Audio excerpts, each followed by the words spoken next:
So now we are going into my favorite section in this book. And it's interesting because my favorite section actually changed. It used to be tuck-ups, pike-ups, and trends. And now I just love all of this hip, leg, twatty, crotchy stuff. So this is the stuff that I love. And so I really am excited to share and spend some time on this with you. The first thing we're gonna look at was the flare. So you just watched the flare. You watched me do a very textbook flare. And then you also watched me do a modification with slightly bent legs, and it was very slow, yes?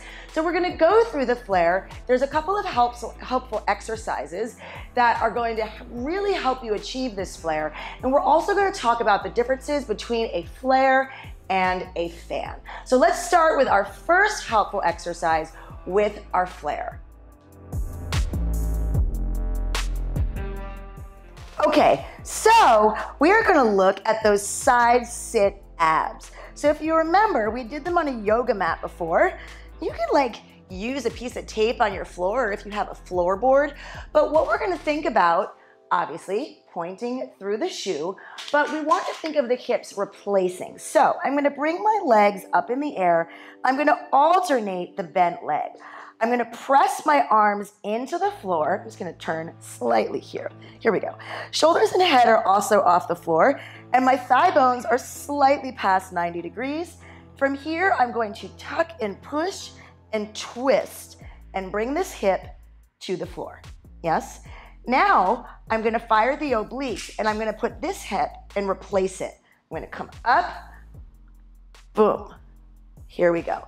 If you want, you can lay the shoulders and head back when you do this, but you wanna think of the hips rising and falling in the exact same place every single time.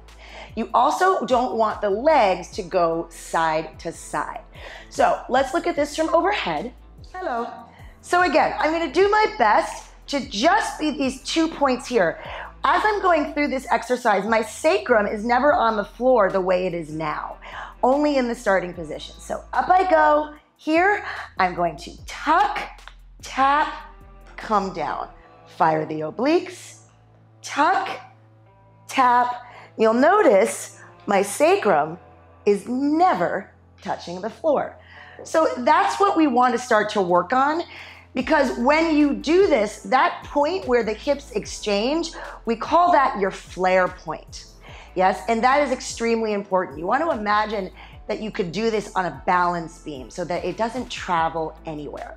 So practicing your flare point and your side sit abs is going to help you with this. Now we're going to continue to look from overhead, and we're going to start to talk about the positioning of the legs, yes? So if I was to sit up here, I'm in what we call a double attitude or a double stag, yes? I'm pointing through my feet, yes, and they are active, so they're not like this, but they're pointing. And I'm going to start to lean back at an angle to this arm here, okay? I'm going to continue, and as I continue to bring this arm to the forearm, if you can see, I'm going to start to straighten this leg and internally rotate it. It's going to thread over the other leg, and it's going to come as far as it can to the opposite shoulder. As soon as it can't go anymore, I'm going to come back. But I don't sit my sacrum on the floor, and I'm gonna bring my arms pointing to front. I'm gonna think of fanning this leg open, and I hesitate to use that word. Lift up off the floor, and then I twist. This bottom leg shortens.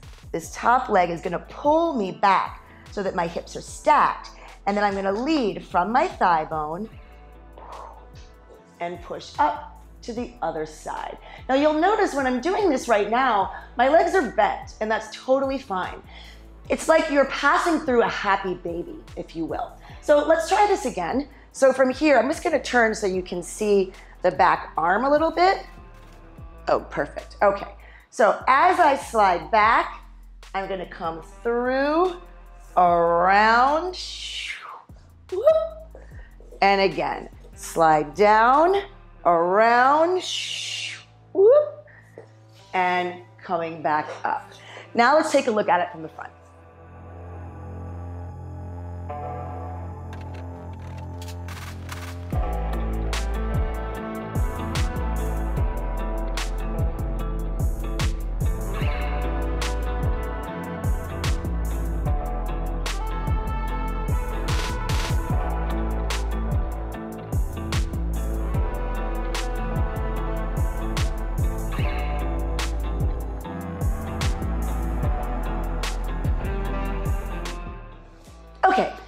Let's look at this again. And remember, you don't need to straighten or lock out the legs. The most important thing right now is that you're in a pelvic tuck and your thigh bones are resting on your torso. So here I am. I'm pointing through my feet. Yes. I'm going to come back at an angle. I'm going to internally rotate. I'm going to do it nice and slow. I'm going to come down. This time I'm going to keep the legs bent. It's like the Matrix. And I come back up. Okay? And again, I come back.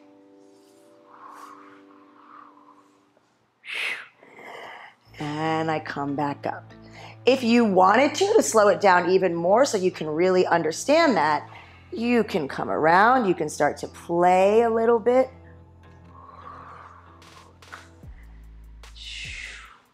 And the technique I'm using right now to kind of draw attention to my hands on my body is what we call tracing.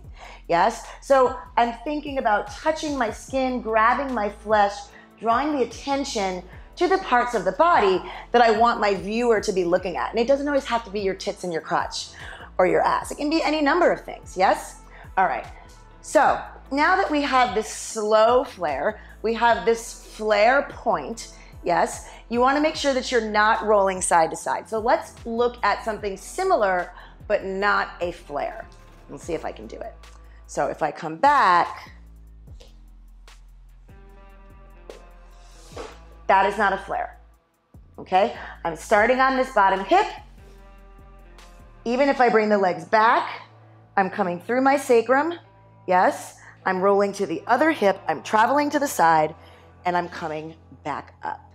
Your flare does not move. Bum, bum, bum, bum, bum, boom, bum, bum, bum, bum, bum. It's all obliques, yes? So, a lot of times, especially standing, students get confused with a flare and a fan. What you want to think about is a fan travels forward. A flare doesn't travel at all and cuts back underneath itself. So the last thing to help, because you don't want your hips to be too high because then you'll crash down when you try to make that exchange. And you also don't want to be too flat either, right? You don't want to be digging your mid-back into the floor. So if I lift my shoulders and my head, I have this perfect juxtaposition where I'm right kind of on my thoracic spine, right where like the back of my bra is. Yeah, so if you can see, if you don't wear a bra, yes, this is the position or the space that I want to kind of be in right here, not here. So like, I guess right above it here, where your rhomboids are. Yes, if you keep the shoulders and the head up, that will prevent you from going too high. So what I always tell people is just look through their legs. When you're ready, then you can straighten your legs and really externally rotate to heighten that straddle, and it will look like this.